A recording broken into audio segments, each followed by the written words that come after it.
So, good morning, students. In today's class, we are going to see sources of law, and we will understand the concept of sources of law in a very simple sense. As in jurisprudence, we have to study the definitions of various jurists about what jurisprudence is and what are the classification that they have made about jurisprudence as a source of law. So, for understanding this concept, let us see this video. Myself, Sudarshan, and I will be explaining about the sources of law. Okay, now let's see the meaning of term sources of law. See, the sources of law is means the channels through which the term law has been derived, or the channels from which the law has been obtained. That is source of law.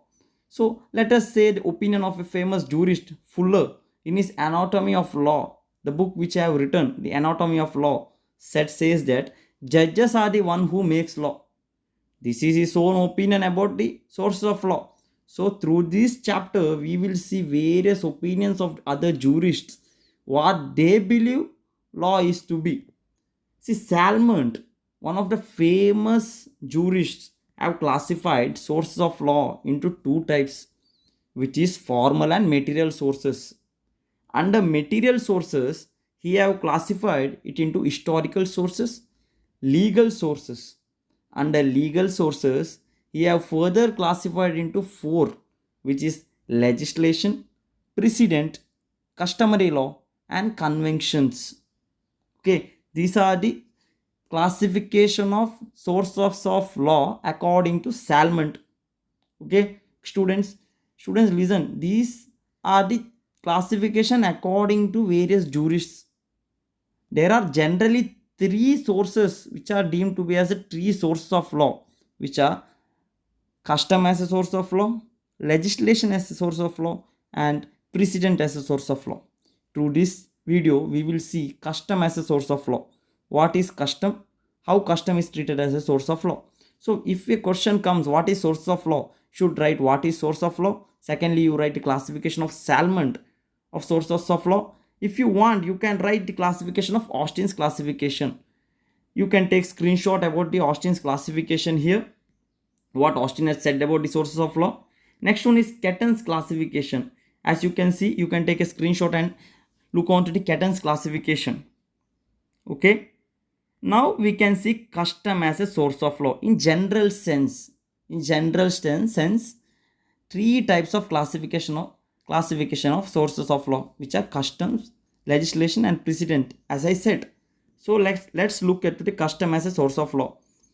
In custom is said to be derived from a French word custom and also based on Latin word.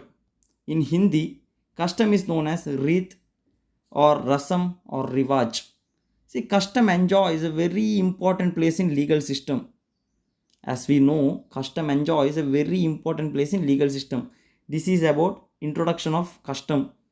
Now let us see what are the various definitions set by famous jurists about what custom is. So let us understand it very simply. According to Allen says custom as a uniformity of habits or conduct of the people under like circumstance. So to understand any definition, we should highlight certain words. As we can see in his definition, we can underline the uniformity of habits. He says custom is a uniformity of habits of the people under like circumstance, of the conduct of people under like circumstance, which is uniformity of habits and conduct of people. These are the two words which you guys have to mark, which is uniformity of habits and conduct of people. Next one is Salmon's definition. Salmon's definition is one of the simple definition of custom. He says that customs are those principles that are acknowledged and approved not by the powers of state but by the public opinion or society at large. He says that those rules which are not made by any statutory authority or any state, and those rules which are made by society and its people, are custom according to him. Next one, Holland says that he defined custom as a generally observed course of conduct. He says that those courses of conduct which are generally observed are customs. Austin says that Austin's definition about custom is somewhat similar to Salmon's definition. So Austin says that those rule of conduct which are not governed or which law those which are not set up by any political superiority is a custom. Next one, it's Halsbury's definition. You can take a screenshot and write about Halsbury's definition. 2 to 3 definitions are enough, sufficient enough for in your exams. Next one is origin of customs. So what is origin of customs? How custom has been origined? The basic theory is that origin of custom was due to pure necessity, the necessity of people and for the convenience of the people. The custom has been origin for the necessity of the people and the convenience of the people. The opinion of historical school that customs as their basis in the common consequence of the people, consciousness of the people, consciousness of the people. The historical school's opinion is that the custom has their basis in the common consciousness of the people. Okay, then there's one more concept that custom came into existence because of the tendency of human beings to imitate each other. Because of the tendency of human beings to imitate each other. Next one is the essential elements of valid customs. See, in your judiciary or entrance exams, it is always asked question of essentials of a valid custom or requisites of a valid custom. So this is the answer which you guys have to write. First one is reasonableness. I will not read it out. I will just say it in simple words. Reasonableness in the sense we can say that to determine the reasonableness of custom, it is led to the courts. It's the discretionary power of court. Court should decide the reasonableness of the whether the custom is reasonable or not. Second one is conformity with statutory law. Conformity with statutory law in the sense the custom should be matching with the present statutory law. For example, in olden days there was sati system where girls used to die after the death of their husbands. So it cannot be treated as a custom in present day because it is against our statutory law. So that is the conformity of statutory law. Next one is morality. The custom should not be affecting any morality. As I said, sati system in present day will affect the morality. Next one is certainty. Certainty of the custom. Custom must be certain. A custom, however ancient, must not be identified and uncertain. Certainty is an indispensable condition of a valid custom. Next one is an observance. Custom may be followed by all people. The custom must be followed by all people.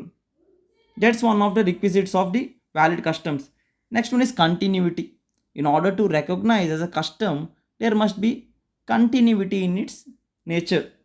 Next one is peaceful enjoyment. Every people of the society should peacefully enjoy the custom. There should be no clash based on that custom. Next one, binding or obligatory force.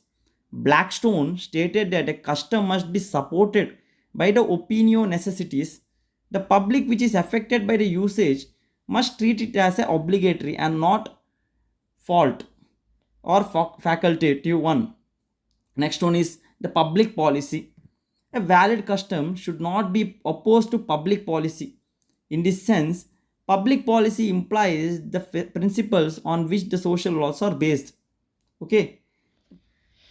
So guys, that's it for this class because I will be taking the classification of custom in next classes and in the coming videos. So if you guys like my contents, please like the channel, subscribe to the channel, and you can get similar videos which is based on law and legal fields. So that's it guys. Happy exams.